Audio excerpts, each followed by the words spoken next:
মাননীয় স্পিকার, বর্তমান সরকার এমন একটি সময়ে দায়িত্ব গ্রহণ করেছে যখন দেশের অর্থনীতি বৈশ্বিক অস্থিরতা, মূল্যস্ফীতির চাপ, জলবায়ু পরিবর্তনের বহুমাত্রিক চ্যালেঞ্জ মোকাবিলা করছে।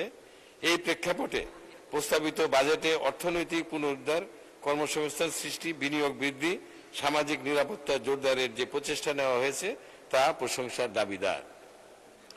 মাননীয় স্পিকার, আমি ভোলা 2 আসনের জনগণের প্রতিনিধি হিসাবে দেশের উপকূলীয় ও চরাঞ্চলবাসীর কিছু গুরুত্বপূর্ণ বিষয় এই সংসদের সামনে তুলে ধরতে চাই।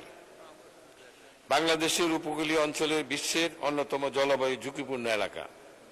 নদী ভাঙন, ঘূর্ণিঝড়, জলোচ্ছ্বাস এবং লবণাক্ততার কারণে প্রতি বছর হাজার হাজার মানুষ বাস্তুচ্যুত হচ্ছে।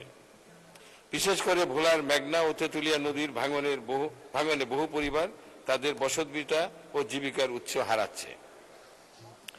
মাননীয় স্পিকার, আমার নির্বাচনী এলাকা অত্যন্ত 10টি ইউনিয়ন নদী ভাঙনের সরাসরি ঝুঁকিতে রয়েছে।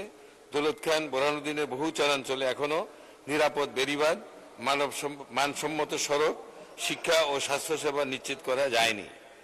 তাই আমি নদী ভাঙন প্রতিরোধ, টেকসই বেড়িবাঁধ নির্মাণ ও চরাঞ্চলের অবকাঠামো উন্নয়নের জন্য বিশেষ বরাদ্দের দাবি জানাচ্ছি।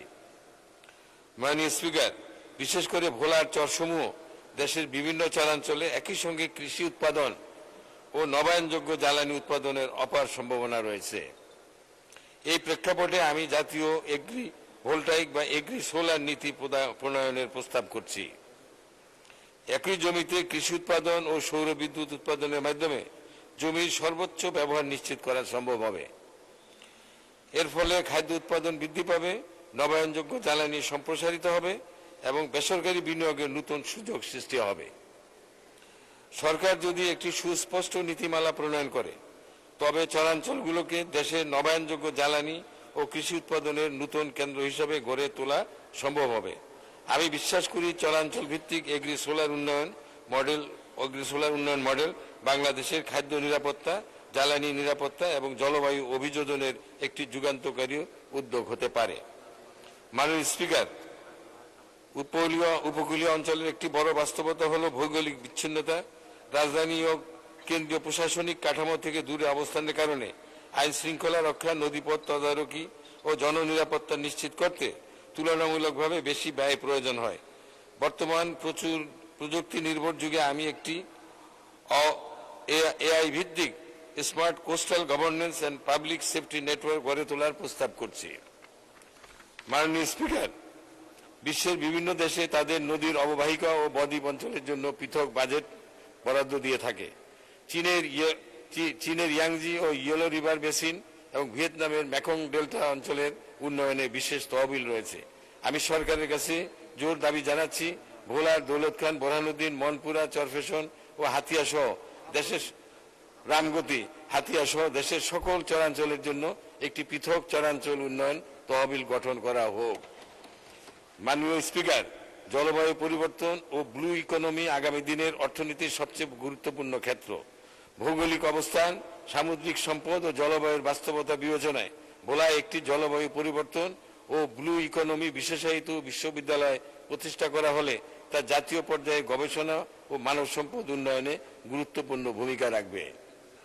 মাননীয় স্পিকার, ভোলা বাংলাদেশের অন্যতম গ্যাস সমৃদ্ধ অঞ্চল। এখানে নতুন গ্যাস ক্ষেত্র আবিষ্কার, গ্যাস ভিত্তিক শিল্পায়নের সম্ভাবনা রয়েছে। আমি বোরহানুদ্দিন এলাকায় একটি এলএনজি টার্মিনাল, 2টি বিদ্যুৎ কেন্দ্র স্থাপন এবং গ্যাস ভিত্তিক শিল্পাঞ্চল গড়ে তোলার দাবি জানাচ্ছি, যা জাতীয় জ্বালানি নিরাপত্তা ও কর্মসংস্থানে গুরুত্বপূর্ণ অবদান রাখবে। একই সঙ্গে 2005 সালে বেগম খালেদা জিয়া সরকারের গৃহীত তেঁতুলিয়া নদীর তীরবর্তী সার কারখানা প্রকল্প চালুর উদ্যোগ গ্রহণের অনুরোধ জানাচ্ছি। এজন্য নেভিগেশনাল ব্রিজও স্থাপন করে উদ্বোধন করেছিলেন মাননীয় প্রধানমন্ত্রী বেগম খালেদা জিয়া। মাননীয় স্পিকার, সেই উদ্বোধনে আপনি নিজেও উপস্থিত ছিলেন। মাননীয় স্পিকার, স্বাস্থ্যসেবা আমাদের মানুষের অন্যতম বড় সংকট। বোরহানুদ্দিন ও দৌলতখান উপজেলার 100 শয্যার হাসপাতালগুলিতে চিকিৎসক, জনবল ও প্রয়োজনীয় চিকিৎসা সরঞ্জামের ঘাটতি রয়েছে। আমি উভয় হাসপাতালে প্রয়োজনীয় চিকিৎসক নিয়োগ ও ওষুধ সরবরাহ বৃদ্ধির দাবি জানাচ্ছি। একই সঙ্গে প্রস্তাবিত ভোলা মেডিকেল কলেজটি বোরহানুদ্দিন লালমোহনের মধ্যবর্তী স্থানে স্থাপনের অনুরোধ জানাচ্ছি। যাতে জেলার অধিকাংশ মানুষ সরাসরি উপকৃত হতে পারে। ভোলা বরিশাল ব্রিজ, যা ভোলাবাসীর দাবি, যা মাননীয় প্রধানমন্ত্রী বরিশালের সমাবেশে গত 4/2/26 তারিখে বাস্তবায়নের জন্য কথা দিয়েছিলেন, তা আশু বাস্তবায়ন কামনা করছি। মাননীয় স্পিকার, আমাদের তরুণ প্রজন্মকে মাদক ও অপরাধ মুক্ত থেকে দূরে রাখতে খেলাধুলার বিকল্প নাই, তাই ভোলা 2 আসনে একটি আধুনিক মাল্টিপারপাস স্টেডিয়াম নির্মাণের দাবি জানাচ্ছি। কৃষি উন্নয়নের স্বার্থে একটি আধুনিক হর্টিকালচার সেন্টারও স্থাপনের অনুরোধ করছে। মাননীয় স্পিকার, আমি একজন মুক্তিযোদ্ধা হিসাবে বিশ্বাস করি, এই দেশকে এগিয়ে নিতে হলে উপকূল চরাঞ্চল ও প্রান্তিক জনগোষ্ঠীকে উন্নয়নের মূলধারায় আনতেই হবে। পরিশেষে প্রস্তাবিত বাজেট উপকূলীয় পৌরাঞ্চল মাননীয় স্পিকার, আমাকে একটু 1 মিনিট সময় দেন। জি, 1 মিনিটে শেষ করেন। পরিশেষে প্রস্তাবিত বাজেটে উপকূলীয় চরাঞ্চল উন্নয়ন, জলবায়ু অভিযোজন, স্বাস্থ্য, শিক্ষা, কর্মসংস্থান খাতে অধিক গুরুত্ব দেওয়ার জন্য সরকারের প্রতি আহ্বান জানিয়ে পরিশেষে আপনার মাধ্যমে মাননীয় প্রধানমন্ত্রী ও অর্থমন্ত্রীকে জন আকাঙ্ক্ষা পূরণের বাজেট প্রদানের জন্য ধন্যবাদ জানিয়ে আমার বক্তব্য শেষ করছি। আল্লাহ হাফেজ।